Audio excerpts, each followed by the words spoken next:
Hey guys, it's a beautiful day. We're hanging out in Santa Cruz, California. This is where Blix is headquartered, and we're looking at the Aveny Skyline. Now, Blix is a Swedish company. It means lightning. Aveny is the word for avenue, so like a road where you drive. And then Skyline is sort of, buildings, like in a city, there's a skyline.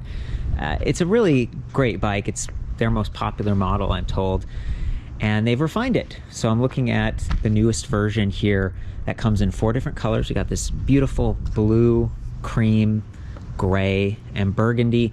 We've got a bunch of different accessories all set up on these bikes, but they come pretty feature complete, commuting ready. They're going to be good in most weather because they've got these aluminum alloy paint matched fenders. Gotta love that.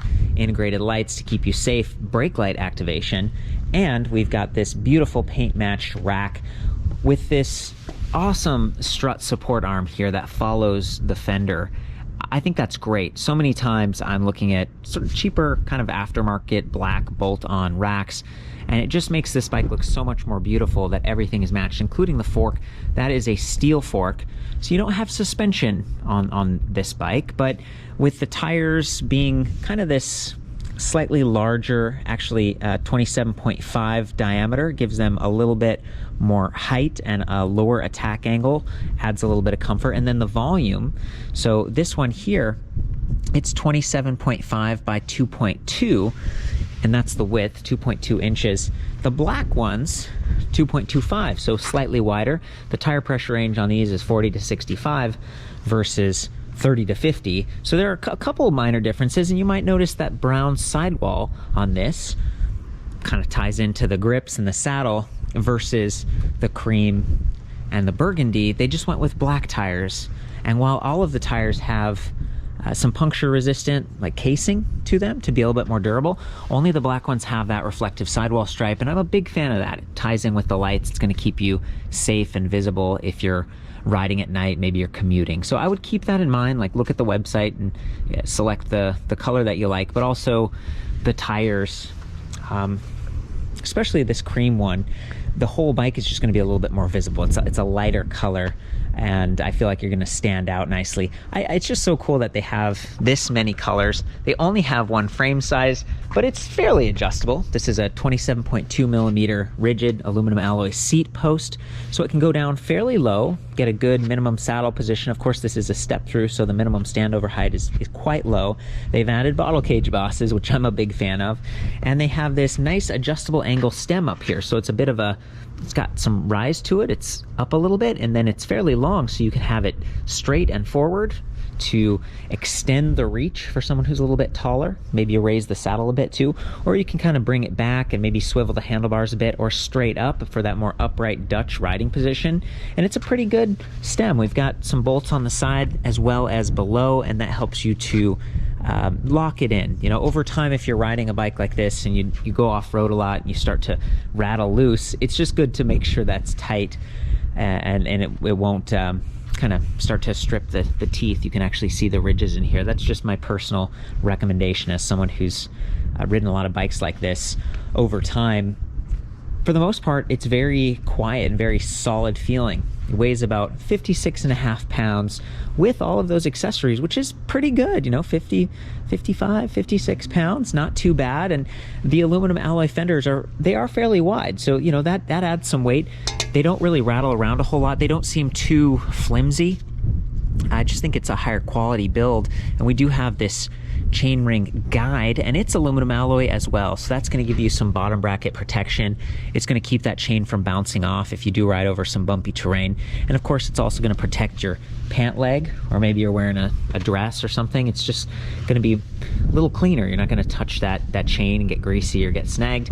I do wish there was like a slap guard, maybe like a sticker on here, or a neoprene wrap.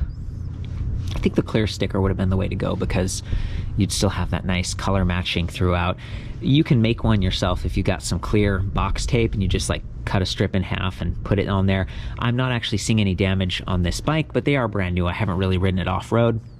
We've got a pretty good spread on the drivetrain. So I think it's 48 tooth up here, and then in the back 14 to 28. It's a 7-speed, which, you know, it's a freewheel. This is not a cassette. For people who aren't in the bike space, a cassette might be a little bit sturdier. Sometimes there's a little bit of a weaker axle when you have a freewheel, but a lot of the more affordable bikes go this way because it does save some money. And the Acera derailleur, that's a couple steps up from base level in the Shimano group set, and so that's actually a nicer part. It might weigh a little bit less and stay in tune a bit better.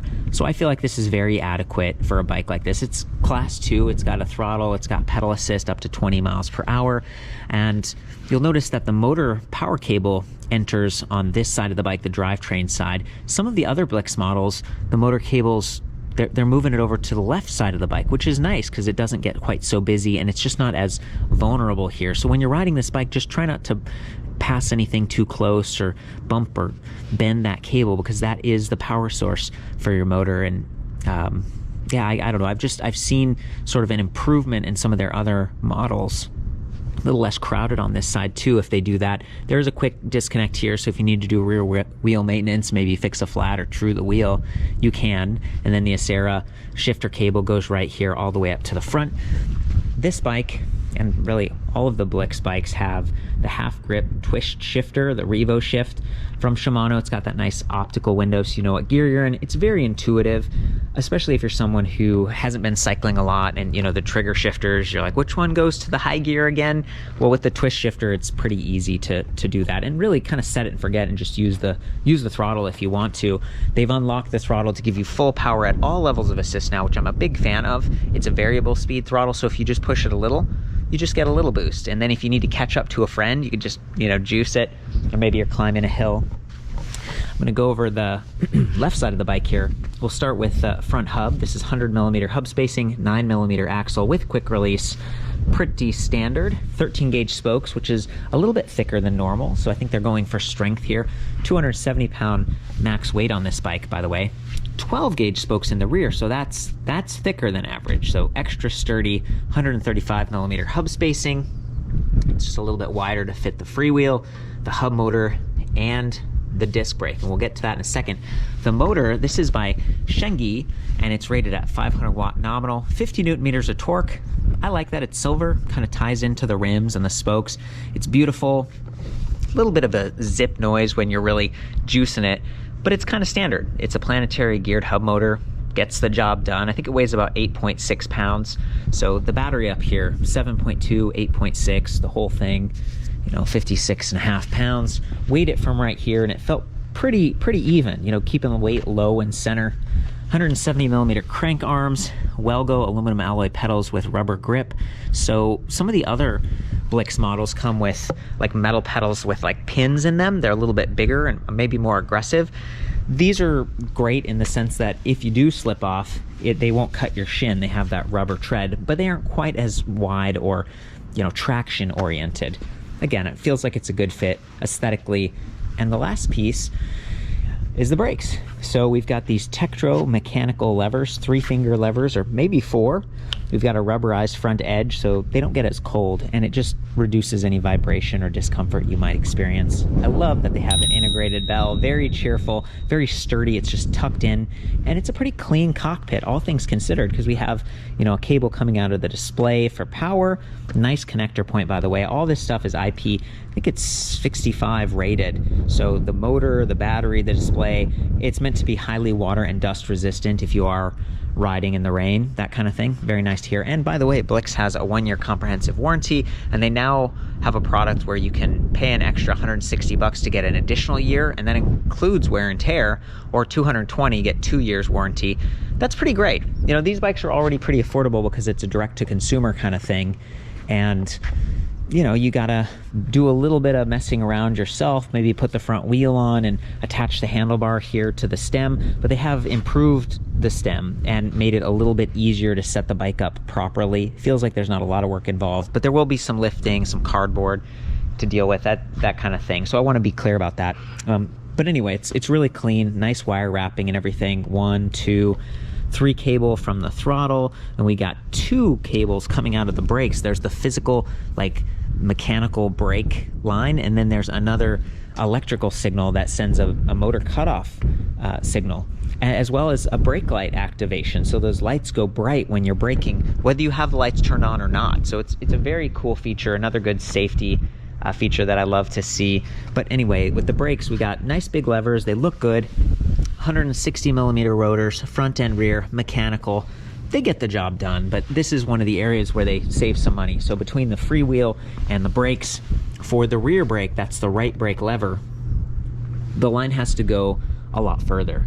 And over time, they can kind of settle in with that housing. And if you look at this wire right here, condensation and dust and stuff can start to kind of drip down into the housing, and it just can get gunked up and kind of sticky. Maybe you've experienced that before on bikes. So if you're someone who's parking your bike outside, comparing this to something like a hydraulic disc brake, or maybe over time just having to clean this or get it replaced, that's something I'd keep in mind. Great kickstand placement.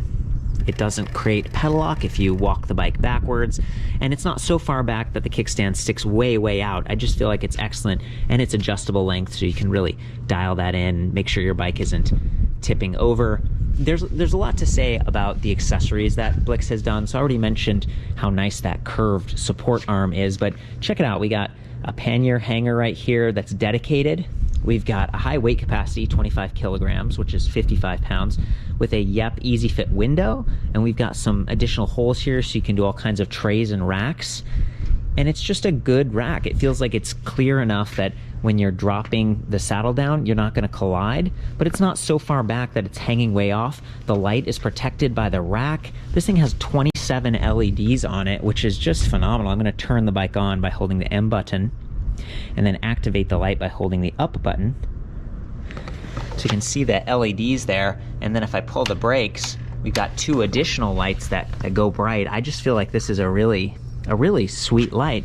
And then we've also got a bungee loop at the bottom, so if you have bungee cords and you're, I don't know, securing a coat or maybe like a egg crate or something like that, up here at the front, this logo patch, it can be removed and you can mount another tray and then put additional racks up front, up to 50 pounds. Like, that is awesome. And it's mounted to the frame, right? So when you steer the bike, that doesn't actually tip the tray or the contents of your bag. And you could have your pet up here. This is a really cool accessory in the nice basket.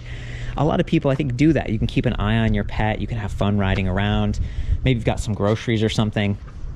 One downside, however, is that with the light mounted below, they don't have like an extender cable to put the light on the front of the rack. So it's kind of blocked here from the sides, from the front. But then again, it does point where you steer because it's mounted to the fork and not the baskets or the rack. So it's always a trade-off, you know. Sometimes I think, well, put the light up here, but then it's going to crowd the display. And if you've got a taller bag, you're blocking the light again. So lots of things to consider. I think you can mount the basket longwise like this, or kind of more in line parallel with the bike if you want. So it's a lot of configurations. You can get this thing dialed in just right. Here's a bungee cord on the rear basket. We've got some Blix panniers right here, looking really good, really professional, especially with the burgundy frame color. I like that a lot. You can see where they've reinforced the frame here with an additional gusset. They've got some internal routing on the cables, and then they've improved the controller. So this is actually a 20 amp controller for the battery, whereas before I think it was a little bit lower, and there was this box. It was like a metal box here on the frame, and it just didn't look as clean. So even though we do have some external wires here, that is not uncommon on electric bikes, and because of the higher water resistance rating, I think we're in good shape. This is a 12 magnet sealed cadence sensor, so it's pretty responsive and it's very compact. It's not going to get kicked out of the way as you ride. Just insert the keys here. I actually want to turn the bike off. And I want to point out that the battery does have like a toggle on-off switch right on it, so you can like deep sleep this thing by physically turning it off, which is kind of nice if you're not riding for a while. I recommend storing the battery in a cool, dry location, keeping it at least 50% full if you know you're not going to ride for a while. Just extreme heat can be hard on the cells. You're going to limit the number of full cycles, and extreme cold kind of stunts it, so it's just, you're not going to get the good range if it's cold. So let's take this battery off and kind of unlock it like that. We can take the key right out and then slide this battery up. Kind of slide it right out the side of the bike, which is cool. In the past, I think I felt like I had to pull the seat up or twist it so I could come out the top, but there's enough room there on the frame. And by the way, nice cellular saddle with a handle. It's feeling pretty good. So there's that on-off switch I was talking about. There's the charging port, so it's the same whether you're on the bike or off. 48 volts, 12.8 amp hours, it's like 614 watt hours. There's the locking cylinder and then a little charge level indicator, 4 dots, 25% increments. And I think I brought the charger with us. It's so compact and lightweight. Big fan of this thing. Only weighs like 1.2 pounds. You can disconnect the wall side to make it even shorter. And it's 2 amps, so, you know, kind of a slow and steady charger. It's not going to stress the battery cells, but it is going to take probably 6 hours for a full charge if you're all the way depleted. I think in most cases, a few hours of charging is going to get you most of the way full. So that's that little barrel plug. That's what that looks like. Go ahead and put this back on the bike. But as we do, I want to point out the motor controller that I was talking about. So that's it. It used to be in the box right here. Now it's just right there. So much cleaner, and they've got this really nice plate. It's actually designed into the tubing on the bike, so they have a flat surface. It just gives it more strength versus having it kind of on a round surface. I really like what they've done, just refinement. This bike is all the things that people liked, but just refined the other thing, kind of worked some of the kinks out. Let's go through the display panel. Press that M button again, powers right up. Very big, grayscale. It's a pretty good display in terms of usability as far as I'm concerned. One complaint I have though is we've got like 10 little ticks here, but these battery charge level chunks, they disappear in 5 increments, not 10. So it's like you lose this whole block here, and then you lose that whole next block, and then that block, and it goes left to right. I'm used to things kind of going right to left, but whatever. So charge level there, 20% increments.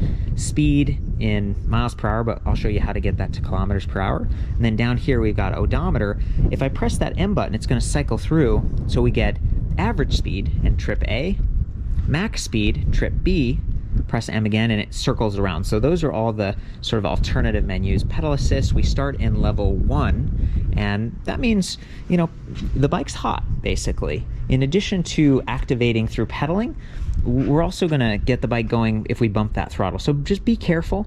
It's nice that we can now activate the bike with the throttle up to top speed, top power, but it is hot. So, you know, if you're getting on the bike and you bump that, it could take off on you.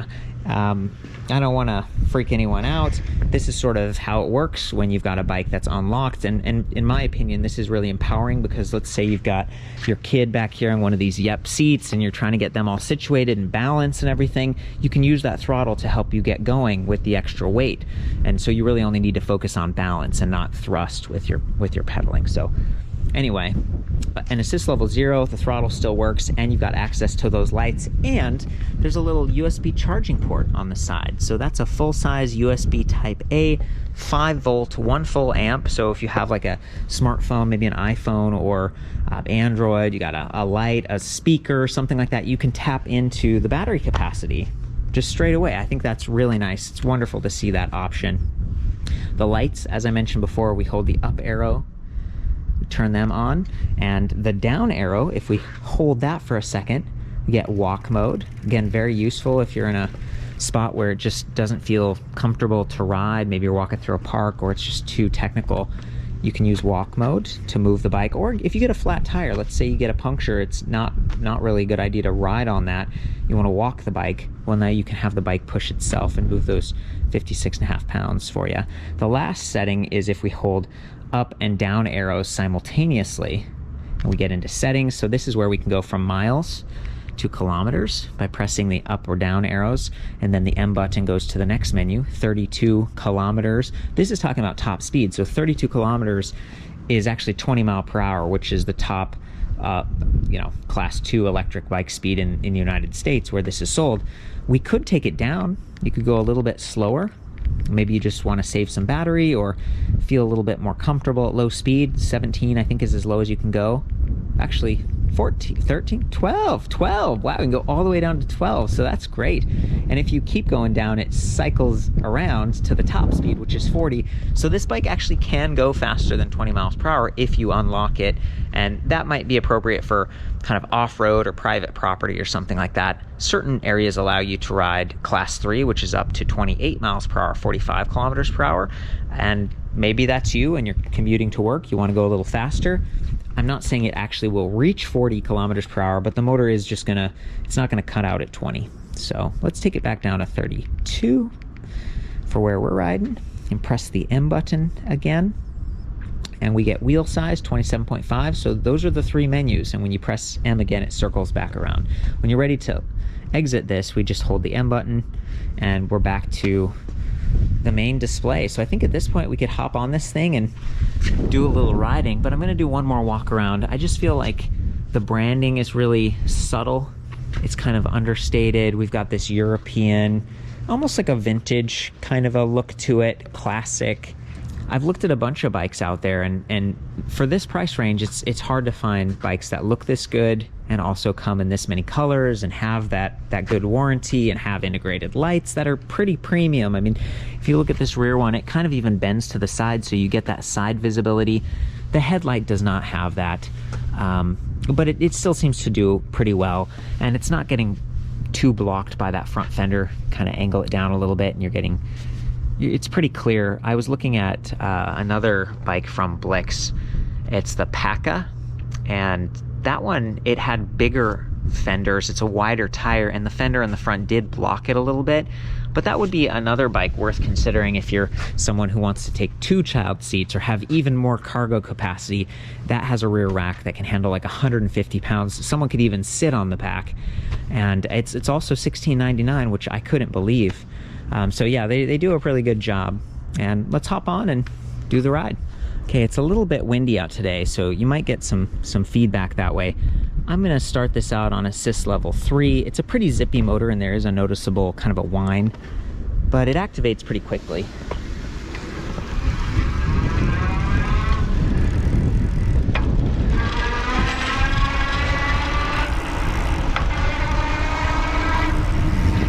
Yeah, very responsive, and anytime you start to feel, you know, like it's too fast or too much, you just pull the brake levers and it cuts out.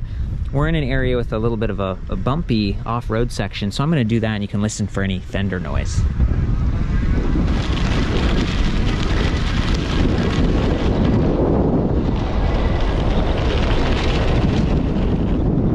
Pretty quiet, pretty good. Yeah, it's holding up well. One of the other things I like to do for ride test is kind of no hands and see how it tracks, and it seems like it's doing pretty well. I think the slightly wider tires, they make it work. Very relaxed, kind of upright body position on this thing. That low attack angle. It's pretty pleasant, and because it doesn't have that suspension fork, and because it's not kind of overbuilt, you get that lighter weight, you get that nice weight balance distribution across the frame.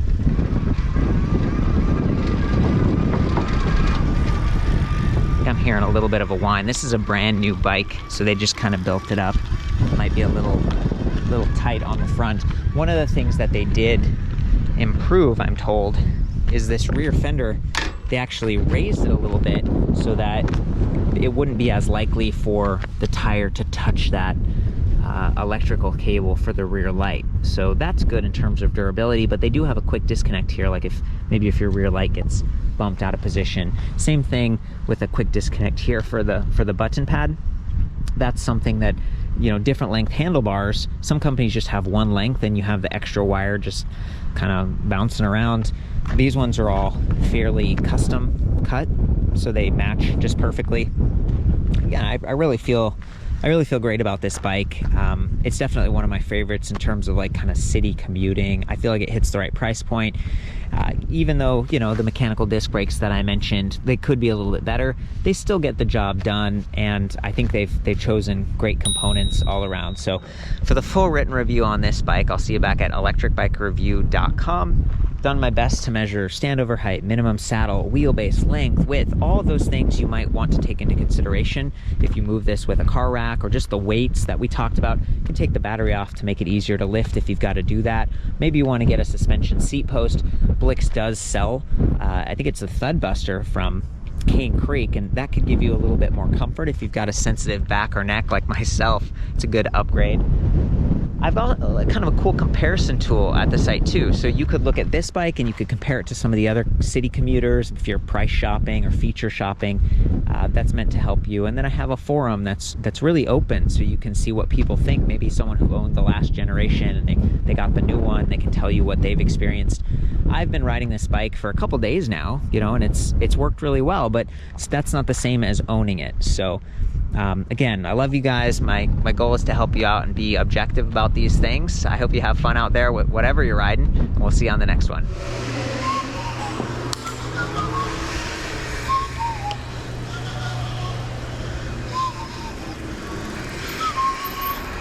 So it's really cool to see the lights. You know, they point where you steer. We got the rear light with 27 LEDs, kind of the bluish display.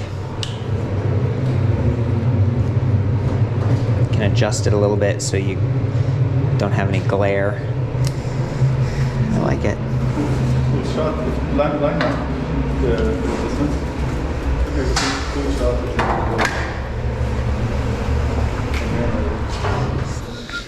Here, I want to take a photo too, though.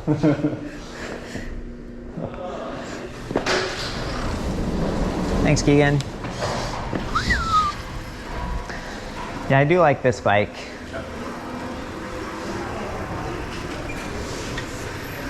You guys can ride by. Very, very user-friendly. Wow, really bright. Yeah. So I think the headlight's 40 lux.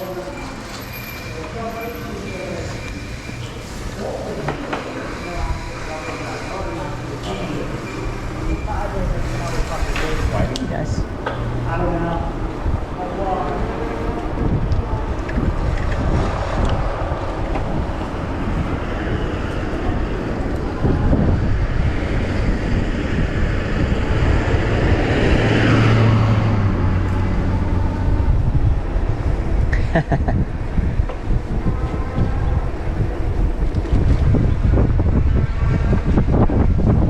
Howdy.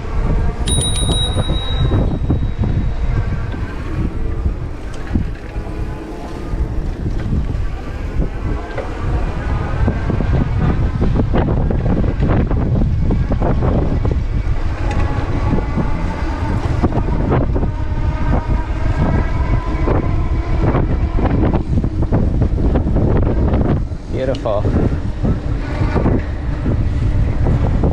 Yeah, the bike's tracked nicely. Pontius said I could ride the bike that's all hooked up with the cargo and stuff, see what that's like. You'll get to see how the front contents, they don't move around a whole lot. And yeah, let's give it a go. Yeah, feels very stable. Oh boy, these things can be quite zippy.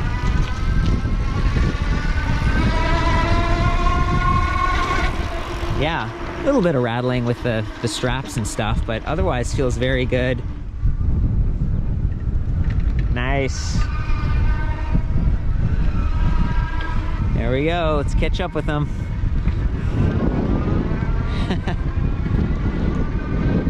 Such a beautiful area to ride, huh?